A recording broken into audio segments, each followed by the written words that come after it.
ঢালিউডে আসছে নতুন চমক। বাংলাদেশের গল্পে নির্মিত হতে যাচ্ছে বড় বাজেটের এক সিনেমা, যেখানে অভিনয় করবেন ঢালিউডের শীর্ষ নায়ক শাকিব খান। ছবিটির পরিচালনা করবেন তরুণ নির্মাতা শাকিব ফাহাদ। এতে থাকছে অ্যাকশন, রোমান্স ও রোমাঞ্চকর কাহিনী।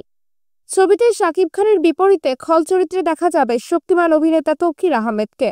তবে সবচেয়ে বড় আলোচনার বিষয় ছিল শাকিব খানের নায়িকা হবেন কে। অবশেষে ঘনিষ্ঠ সূত্র জানিয়েছে, ছোট পর্দার জনপ্রিয় অভিনেত্রী তানজিন তিশা এবার বড় পর্দায় অভিষেক করেছেন শাকিব খানের বিপরীতে।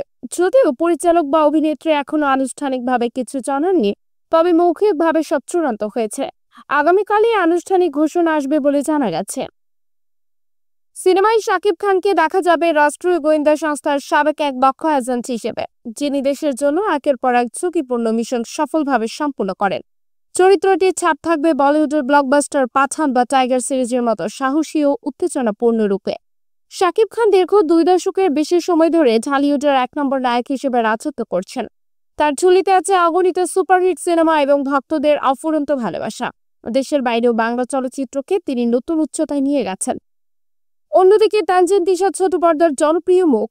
অসংখ্য নাটক ও টেলিফিল্মে অভিনয় করে দর্শকের মন জয় করেছেন তিনি। মডেলিং থেকেও ব্যাপক জনপ্রিয়তা অর্জন করেছেন। এবার প্রথমবার বড় পর্দায় অভিষেক হতে যাচ্ছে তার, সেটা ঢালিউড কিং শাকিব খানের বিপরীতে, যা তার কেরিয়ারের জন্য নিঃসন্দেহে বড় মাইল ফলক।